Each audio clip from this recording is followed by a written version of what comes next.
ربنا إننا سمعنا.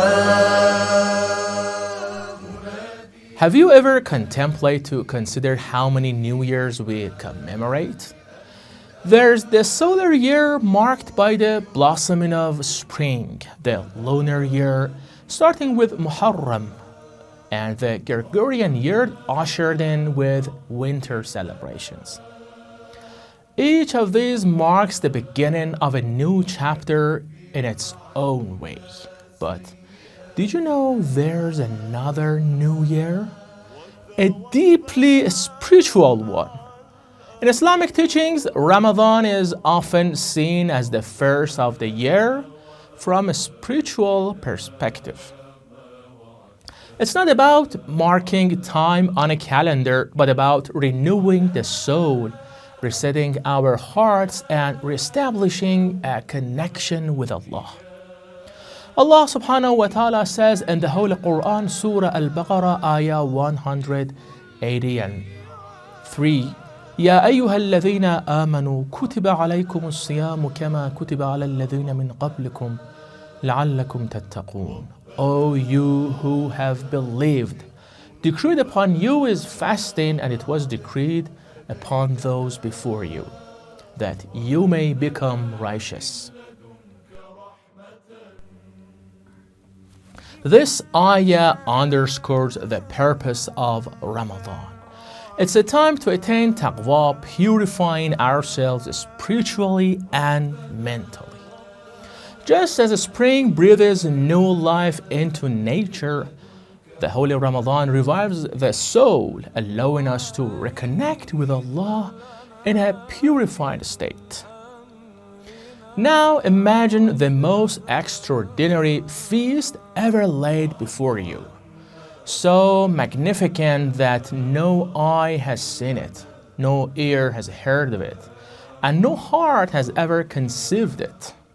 The Prophet Muhammad sallallahu alaihi wasallam described this divine feast, saying, "In paradise there is a table spread with blessings that no eye has ever seen, no ear has heard, and no human heart has conceived."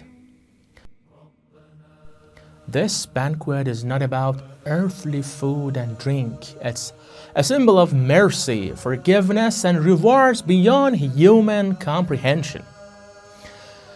Through fasting, the believer is invited to partake in Allah's bountiful rewards and blessings. Allah promises in the Holy Quran in Surah Az-Zumar, Ayah 10, إِنَّمَا يُوَفِّي الصَّابِرُونَ أَجْرَهُمْ بِغَيْرِ حِسَابٍ. Indeed, the patient will be given their reward without account. So the feast here refers to the limitless spiritual rewards awaiting the fasting believer. It reminds us that Ramadan is more than abstaining from food. It's about opening our hearts to Allah's boundless mercy. Imam Ali alayhi salam also emphasized the deep spiritual benefits of Ramadan, saying, وَصَوْمُ شَهْرِ رَمَضَانَ فَإِنَّهُ جُنَّةٌ مِّنَ الْعِقَابِ. Fasting for the month of Ramadan is the shield against chastisement. Ramadan is an unparalleled opportunity for spiritual growth. It is a time for recalibration, realigning ourselves with Allah's purpose, and strengthening our relationship with Him. One of the profound lessons Ramadan teaches is self-discipline.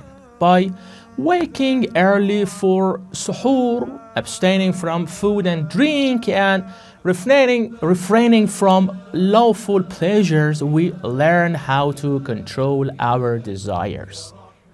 This discipline doesn't only nurture spiritual growth, it builds our willpower and resilience. The Quran advises in Surah Al-Baqarah, Ayah 187, وكلوا واشربوا حتى يتبين لكم الخيط الأبيض من الخيط الأسود من الفجر ثم أتموا الصيام إلى الليل ولا تباشروهن وأنتم عاكفون في المساجد تلك حدود الله فلا تقربوها and eat and drink until white streak becomes manifest to you from the dark streak at the crack of dawn. Then complete the fast until nightfall and do not consort with them while you dwell in confinement in the mosques. These are Allah's bounds, so do not approach them. Through fasting, we'll learn the power of restraint. If we can't control basic needs, we are better equipped to control harmful desires. Ramadan is therefore a tool for growth, discipline, and self-improvement.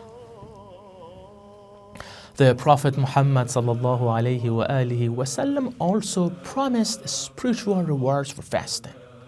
He said, whoever fasts during Ramadan with faith and seeking reward, his previous sins will be forgiven. And Imam Az-Zayn al-Abidin alayhi salam further highlighted the role of fasting as a shield against hellfire when he said, As-sawmu junnatun minan nar. Now let me wrap it up. Ramadan is not just a month of fasting, it's a month of transformation. It's a month of transformation. As we embrace its challenges and blessings, we are reminded of the limitless mercy of Allah and the profound opportunity to renew ourselves. It is a chance to start fresh, spiritually, emotionally, and personally. Now, you tell me, how can we use the blessings and challenges of Ramadan to transform not just our spiritual lives, but our daily actions and relationships throughout the year? Share your ideas with me. May this Ramadan be the spiritual new year that transforms our souls and sets us on a path of piety and gratitude. May Allah accept our fasts, prayers, and good deeds and grant us His mercy and forgiveness. Ameen. Thank you for being with us today. Assalamu alaikum wa rahmatullah. فانصرنا على القوم الكافرين